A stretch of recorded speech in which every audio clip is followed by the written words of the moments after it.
Bonsoir à tous et merci de nous rejoindre dans ce nouveau journal. Au sommaire de cette édition, 3,3 milliards d'arrières de financement de la part de l'Union européenne pour assainir les canaux d'évacuation d'eau usée de la capitale. Dernière ligne droite pour la préparation des élections jumelées du 20 décembre prochain. Les membres du bureau de vote suivront une dernière formation ce week-end. Le président Ange Razouel dans le Sava, ces derniers temps, il multiplie ses descentes en province pour soutenir les candidats aux législatives du Mapar. Et enfin, l'oncle du dirigeant nord-coréen Kim Jong-un, exécuté hier, Chan Sun-tek, était considéré comme le numéro 2 du gouvernement de Pyongyang.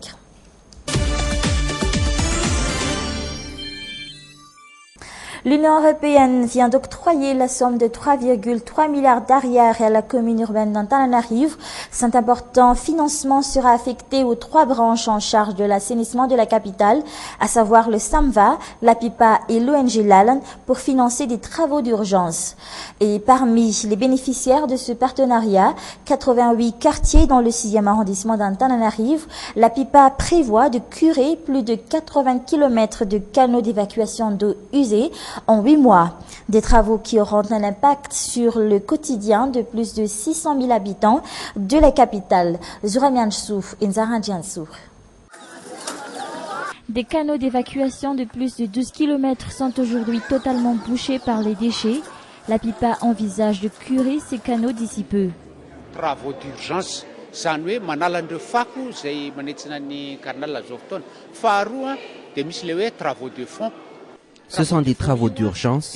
On va enlever tous les déchets qui bouchent ces canaux et toute la boue qui se trouve en dessous et qui réduit sa superficie. Cette deuxième partie sera incluse dans les travaux de fond.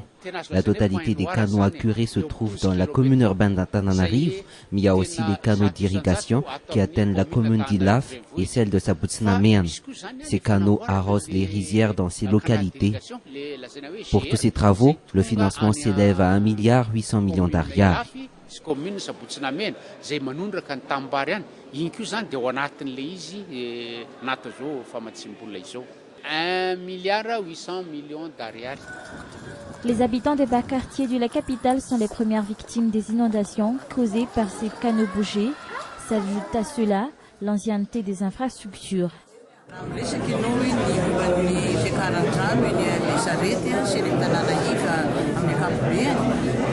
Si les quartiers de Bessaret sont toujours inondés pendant la saison de pluie, c'est parce que le système d'assainissement et le réseau font défaut.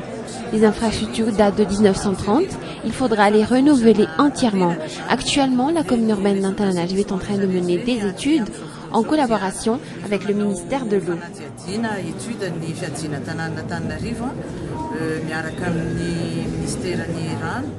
La commune urbaine d'Antananarivo doit aussi se charger des petits canaux d'évacuation d'eau installés dans les quartiers.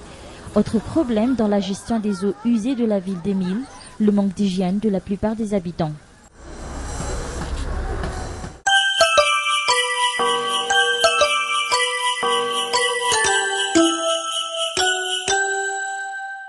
Le président Ange Razouel n'était dans la région de Sava hier, une occasion pour lui de soutenir les candidats du Mapar aux législatives dans cette région de l'île. Des milliers de personnes ont assisté aux rencontres qui se sont déroulées dans une ambiance festive. Quelques 7 963 000 électeurs sont inscrits dans la liste électorale. Une liste électorale déjà bouclée par la Sénite. On compte 140 000 nouveaux électeurs inscrits sur la liste additive et qui ont été omis lors du premier tour de l'élection présidentielle. Ils pourront voter entre Iradjana Mwapian et le docteur Jean-Louis Robinson au second tour de la présidentielle et aux législatives. Et à une semaine du jour de scrutin, le 20 décembre prochain, comment s'organisent les membres des bureaux de vote? Ils devront suivre des formations ce week-end en vue de renforcer leurs compétences en matière de gestion de bureaux de vote. Et en parallèle, bon nombre de quartiers ont déjà fini la distribution des cartes d'électeurs. Une enquête signée Mamba Kafechanienne et Nzarandian Souf. Nous sommes dans les locaux du quartier Anatia Zondavamambe. À une semaine du jour du scrutin, encore quelques cartes d'électeurs qui traînent sur la table.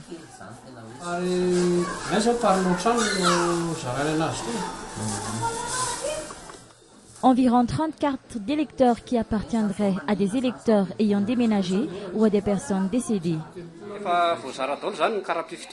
Nous avons fini depuis longtemps la distribution des cartes d'électeurs. Nous les avons distribuées par secteur. Ces cartes appartiennent aux électeurs ayant déménagé ou décédé. En attendant le jour J, le personnel de ce bureau de quartier vaque à ses occupations quotidiennes. Aujourd'hui, le président du quartier reçoit une des membres du bureau de vote, Antoinette. Elle est la vice-présidente du bureau de vote d'Andavamambanatiaz 1. La mère de famille se dit prête à mener à bien la mission qu'on lui confie. Nous sommes fin prêts.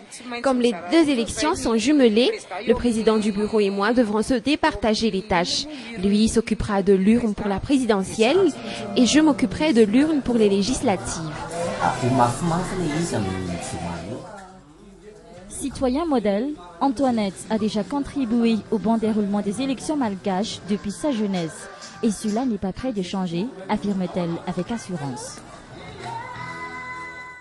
Autre activité importante le jour du scrutin, celle du délégué de vote. Ces personnes représentant les candidats et comme le second tour de la présidentielle et les législatives sont cette fois-ci jumelés, les délégués de vote des deux finalistes et des candidats aux législatives seront côte à côte dans les bureaux de vote. Qui sont ces délégués de vote et comment s'organisent-ils à une semaine du scrutin?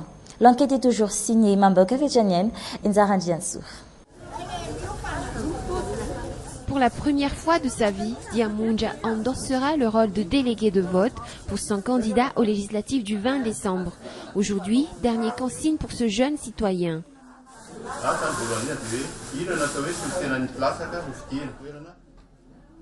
C'est ici, au quartier général du candidat, que les consignes sont données à tous les délégués de vote. Les consignes sont les mêmes pour tout le monde.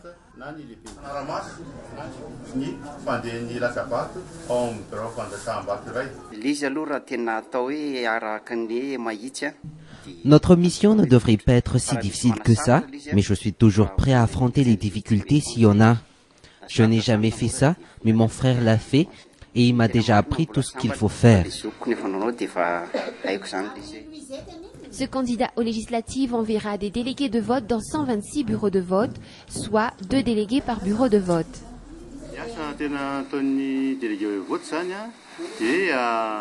Les délégués de vote ont pour mission d'établir les PV ou les procès-verbaux sur les résultats du vote.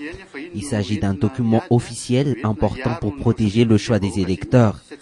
Le délégué doit s'assurer que chaque PV soit signé par le président du bureau de vote et de tous les membres du bureau de vote. Sinon, ils ne seront pas valables si jamais on passe aux confrontations des PV. Comme cette liste du MAPAR, chaque candidat aux législatives a le droit d'être représenté par 2 délégués pour chaque bureau de vote. Et voilà, c'est la fin de cette édition. Merci de votre attention. Je vous souhaite de passer une excellente soirée en notre compagnie. Au revoir.